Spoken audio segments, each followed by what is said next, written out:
সহায়হরি চাটুর্যে উঠানে পা দিয়ায় স্ত্রীকে বলিলেন, একটা বড় বাটি কি ঘুটি যা হয় কিছু দাও তো। তারক্ষুরো গাছ কেটেছে, একটু ভালো রস আনি।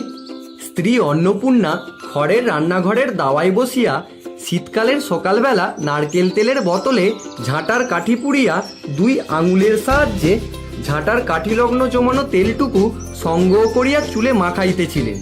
স্বামীকে দেখিয়া তাড়াতাড়ি গায়ের কাপড় একটু টানিয়া দিলেন মাত্র, কিন্তু বাটিকি ঘটি বাহির করিয়া দেবার জন্য বিন্দুমাত্র আগ্রহ তো দেখালেনই না, এমনকি বিশেষ কোনো কথাও বলিলেন না। কি হলো, বসে রইলে যে, দাও না একটা ঘটি। ওহ, খেন্তি টেন্তি সব গেল কোথায় এরা? তুমি তেল মেখে বুঝি ছোবে না? অন্নপূর্ণা তেলের বোতলটি সরাইয়া স্বামীর দিকে খানিকক্ষণ চাইয়া রইলেন, পরে অত্যন্ত শান্ত সুরে জিজ্ঞাসা করিলেন, তুমি মনে মনে কি ঠাউরেছ বলতে পারো? কেন, কি আবার কি? দেখো, রঙ্গ করো না বলছি। ন্যাকামি করতে হয় অন্য সময় করো। তুমি কিছু জানো না নাকি খোঁজ রাখো না? এত বড় মেয়ে যার ঘরে, সে মাছ ধরে আর রস খেয়ে দিন কাটায় কি করে বলতে পারো? গায়ে কি গুজব রটেছে জানো? কেন, কি গুজব? কি গুজব জিজ্ঞাস করো গিয়ে চৌধুরীদের বাড়ি। কেবল বাগদি দুলে পাড়ায় ঘুরে ঘুরে জন্ম কাটালে ভদ্রলোকের গায়ে বাস করা যায় না। সমাজে থাকতে হলে সেই রকম মেনে চলতে হয়। এক ঘরে করবে গো, তোমাকে এক ঘরে করবে। কাল চৌধুরীদের চণ্ডী মণ্ডপে এই সব কথাই হয়েছে। আমাদের হাতে ছোঁয়া জল আর কেউ খাবে না। আশীর্বাদ হয়ে মেয়ের বিয়ে হলো না, ও নাকি উচ্ছুগ্য করা মেয়ে। গায়ে কোনো কাজে কেউ তোমায় ডাকবে না। যাও, ভালোই হলো তোমার। এখন গিয়ে দুলে বাড়ি বাগদি বাড়ি উঠে বসে দিন কাটাও। এই, আমি বলি না জানি কি ব্যাপার, এক ঘরে? সবাই এক ঘরে করেছেন, এবার বাকি আছেন কালীময় ঠাকুর, উনিও। কেন, তোমাকে এক ঘরে করতে বেশি কিছু লাগে নাকি?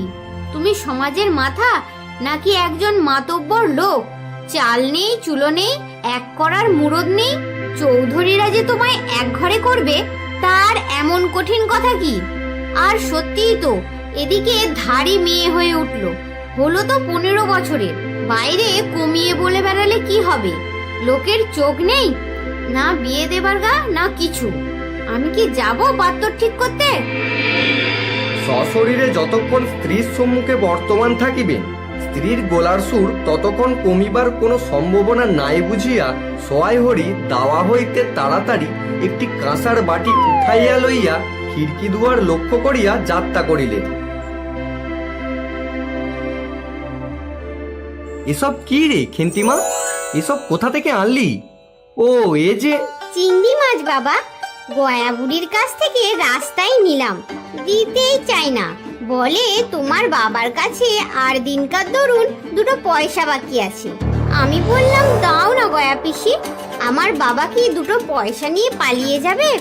আর এই পুঁইশাকগুলো ঘাটের ধারে রায় কাকা দিয়ে বলল নিয়ে যা।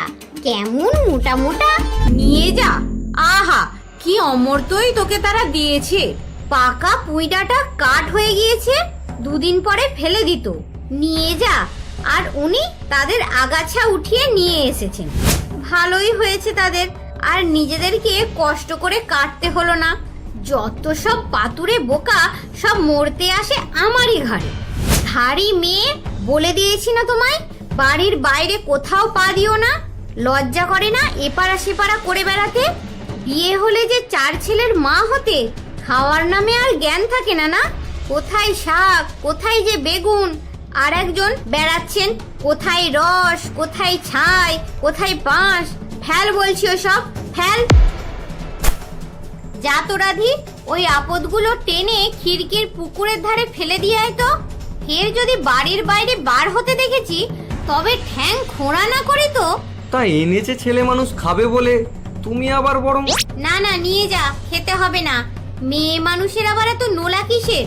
এক পাড়া থেকে আর এক পাড়ায় নিয়ে আসবে 2 পুঁইশাক ভিক্ষা করে। যা যা, তুই যা, দূর করে বনে দিয়ে আয়। সহায়হরি বড় মেয়ের মুখের দিকে চাইয়া দেখিলেন তাহার চোখ দুটো জলে ভরিয়া আসিয়াছে। তার মনে বড় কষ্ট হলো, কিন্তু মেয়ের যতই স্বাদের জিনিস হোক, পুঁইশাকের পক্ষালম্বন করিয়া দুপুরবেলা স্ত্রীকে চটাইতে তিনি আদেও সাহসী হইলেন না। নিঃশব্দে খিড়কি দোর দিয়া বাইর হইয়া গেলেন। বসিয়া রাঁধিতে রাঁধিতে বড় মেয়ের মুখের কাতর দৃষ্টি স্মরণে পড়িবার সঙ্গে সঙ্গে অন্নপূর্ণার মনে পড়িল, মা, অর্ধেকগুলো কিন্তু একা আমার, অর্ধেক সব মিলে তোমাদের। বাড়িতে কেউ ছিল না। তিনি নিজে গিয়া উঠানের ও খিড়কি দোরের আশেপাশে যে ডাঁটাগুলি পড়িয়াছিল সেগুলি কুড়াইয়া লইয়া আসিলেন। কুঁচো চিংড়ি দিয়া এইরূপ চুপি চুপি পুঁইশাকের তরকারি রাঁধিলেন। দুপুরবেলা খেন্তি পাতে পুঁইশাকের চচ্চড়ি দেখিয়া বিস্ময় ও আনন্দপূর্ণ ডাগর চোখে মায়ের দিকে ভয়ে ভয়ে চাহিল। দু একবার এদিক ওদিক ঘুরিয়া আসিতেই অন্নপূর্ণা দেখিলেন উক্ত পুঁইশাকের এক টুকরোও তাহার পাতে পড়িয়া নাই। পুঁইশাকের প্রতি তাহার এই মেয়ের কিরূপ লোভ তাহা তিনি জানিতেন। কি রে খেন্তি, আর একটু চচ্চড়ি দিই? খেন্তি তৎক্ষণাৎ ঘাড় নাড়িয়া এ আনন্দজনক প্রস্তাব সমর্থন করিল। কালীময়ের চণ্ডীমণ্ডপে সেদিন বৈকালবেলা সোয়াইহরির ডাক পড়িল। সংক্ষিপ্ত ভূমিকা ফাঁদিবার পর কালীময় উত্তেজিত সুরে বলিলেন, সেসব দিন কি আর আছে ভায়া?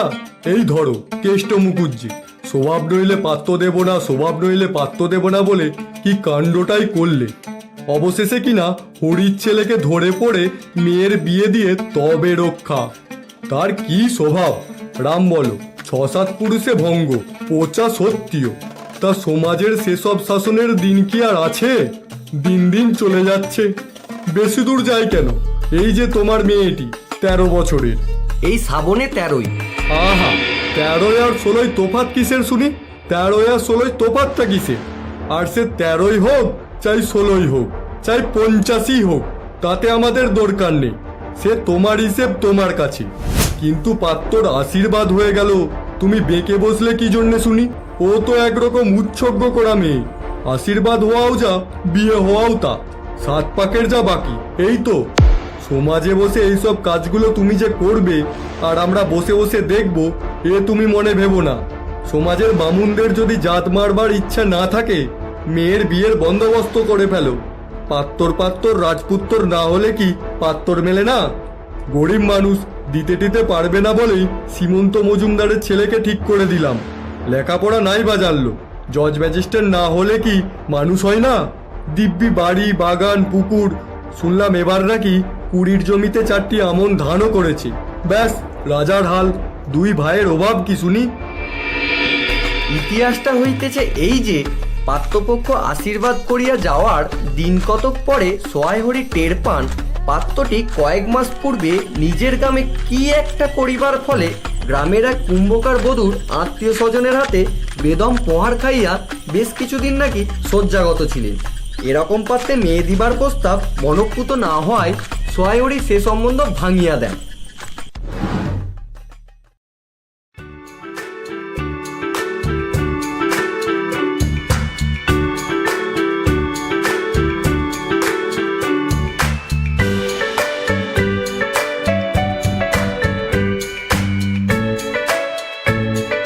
বাবা, যাবে না? মা ঘাটে গেল। যা শিগগির শাবলখানা নিয়ে আয় দেখি।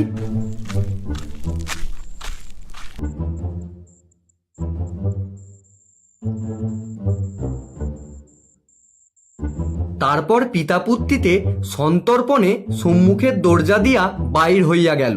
ইহাদের ভাব দেখিয়া মনে হইতেছিল ইহারা কাহারও ঘরে শীত দিবার উদ্দেশ্যে চলিয়াছে। অন্নপূর্ণা স্নান করিয়া সবেমাত্র কাপড় ছাড়িয়া উনুন ধরাইবার জোগাড় করিতেছিলেন। এমন সময় মুকুজ্জে বাড়ির ছোট খুকি দুর্গা আসিয়া বলিল, খুড়িমা, মা বলে দিলে খুড়িমাকে গিয়ে বল, মা তো ছোঁবে না, তুমি আমাদের নবান্নটা মেখে আর ইঁটুর ঘটগুলো বার করে দিয়ে আসবে।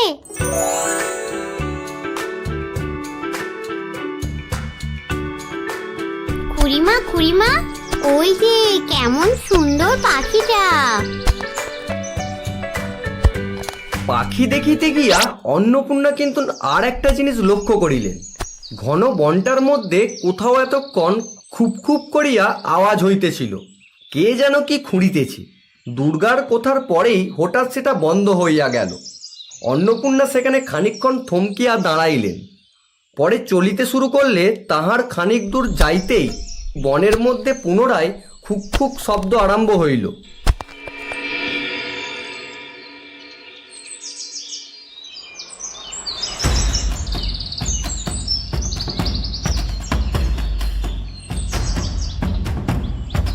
এখনো নাইতে যাসনি যে?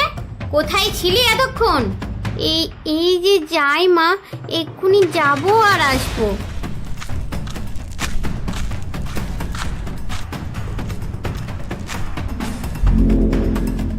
ওই ওপাড়ার মহিষা চৌকিদার রোজই বলে, কর্তা ঠাকুর তোমার বাপ থাকতে তবু মাসে মাসে এদিকে তোমাদের পায়ের ধুলো পড়তো, তা আজকাল তো তোমরা আর আসো না।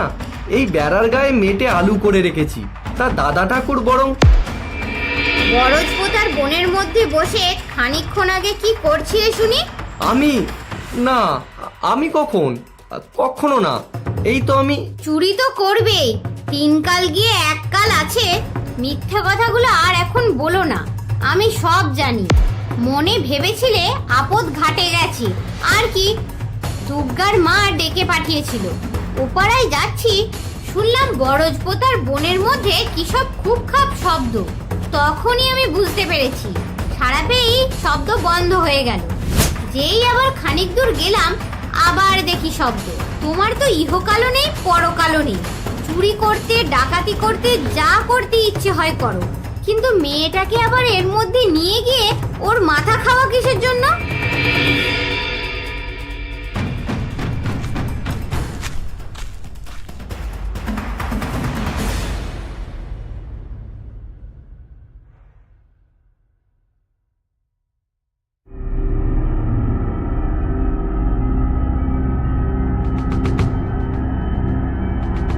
খেন্তি, এদিকে একবার আয় তো, শুনে যা।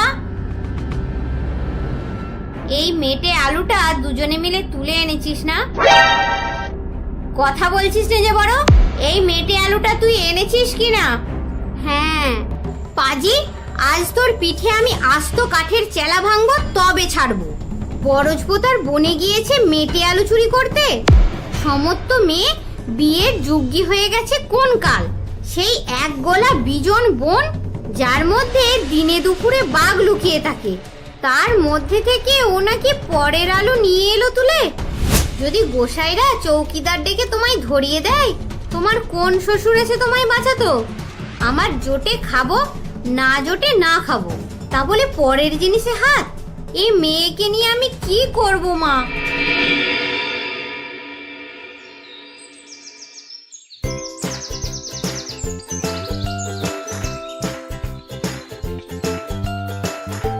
মা মা, দেখবে এসো।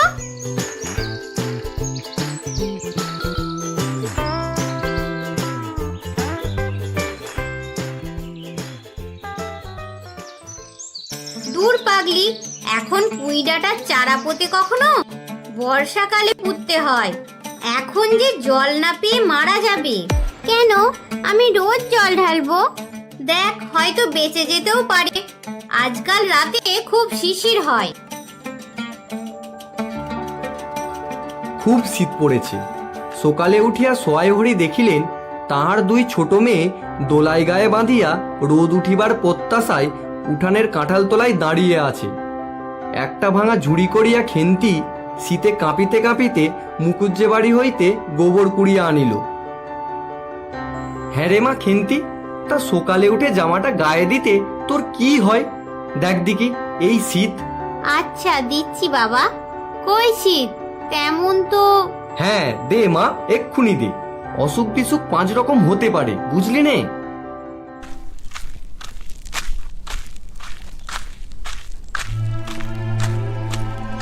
সত্যি অনেকদিন হলো মেয়ের মুখের দিকে আমি ভালো করে চেয়েই দেখিনি। খেন্তির মুখ এমন সুশ্রী হয়েছে।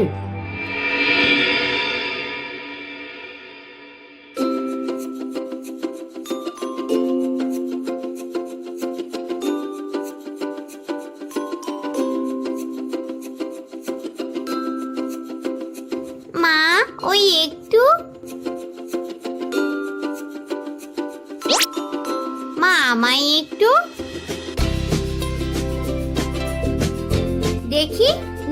খেন্তি ওই নারকেল মালাটা, ওতে তোর জন্য একটু রাখি।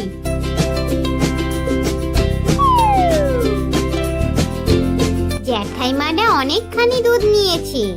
রাঙা দিদি ক্ষীর তৈরি করছিল, ওদের অনেক রকম হবে। এবেলা আবার হবে নাকি? ওরা তো ওবেলা ব্রাহ্মণ নিমন্ত্রণ করেছিল, সুরেশ কাকাকে আর ও পাড়ার তিনুর বাবাকে।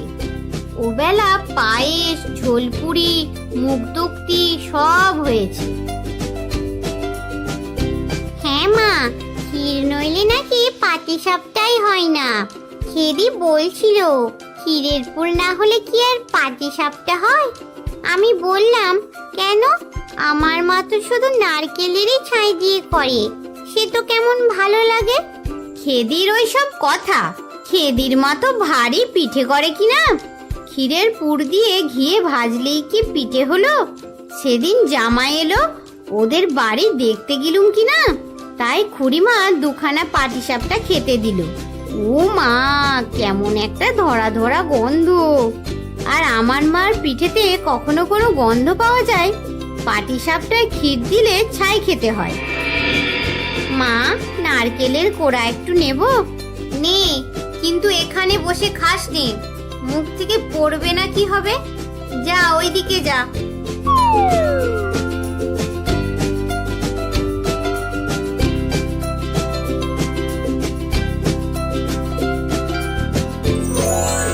ওরে, তোরা সব পাতা পেতে বসতো দেখি, গরম গরম দি। খেন্তি, জল দেয়া ভাত আছে ও বেলার, বার করে নিয়ে আয়। মা বড্ডি পিঠেই খাক, ভালোবাসে। ভাত বরণ থাকুক, আমরা কাল সকালে খাবো।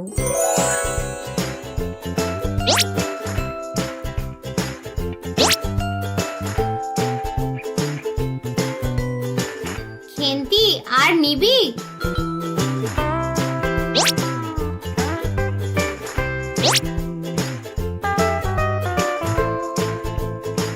বেশ খেতে হয়েছে মা। ওই যে তুমি কেমন ফেনিয়ে নাও, ওতেই কিন্তু। খেন্তি আমার যার ঘরে যাবে তাদের অনেক সুখ দেবে। এমন ভালো মানুষ, কাজে কর্মে বকো, মারো, গাল দাও, টু শব্দটি মুখে নেই। উঁচু কথা কখনো কেউ শোনেনি। বৈশাখ মাসের প্রথমে সোয়াইহরির এক দুঃসম্পর্কের আত্মীয়ের ঘটকালিতে খেন্তির বিবাহ হয়ে গেল। দ্বিতীয় পক্ষে বিবাহ করলেও পাত্রটির বয়স 40-এর খুব বেশি কোনো মতেই হবে না। তবুও প্রথমে এখানে অন্নপূর্ণা আদেও ইচ্ছুক ছিলেন না, কিন্তু পাত্রটি সঙ্গতিপন্ন, শহর অঞ্চলে বাড়ি, সিলেট চুন ও ইটের ব্যবসায়ে 2 পয়সা নাকি করিয়াছে। এরকম পাত্র হঠাৎ মেলাও বড় দুর্ঘটনা কিনা। জামাইয়ের বয়স একটু বেশি। প্রথমে অন্নপূর্ণা জামাইয়ের সামনে আসতে একটু সংকোচ বোধ করছিলেন। পরে পাছে খেন্তির মনে কষ্ট হয়, এই জন্য বরণের সময় তিনি খেন্তির সুপুষ্ট হাতখানি ধরে জামাইয়ের হাতে তুলে দিলেন। চোখের জলে তাহার গোলা বন্ধ হইয়া আসিল, কিছু বলিতে পারিলেন না। আমার এই অত্যন্ত অগোছালো, নিতান্ত নিরীহ এবং একটু বেশি খেতে ভালোবাসা মেয়েটিকে কি অপরে ঠিক বুঝবে? মা, আষাঢ় মাসেই আমাকে এনো, বাবাকে পাঠিয়ে দিও। 2 মাস তো। তোর বাবা তোর বাড়ি যাবে কেন রে? আগে নাতি হোক তবে তো। যাবে না বই কি, দেখো তো কেমন না যান।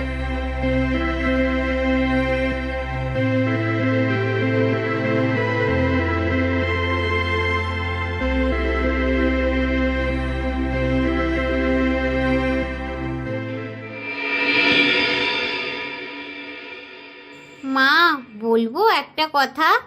ওই কোনটা ছিঁড়ে একটুখানি।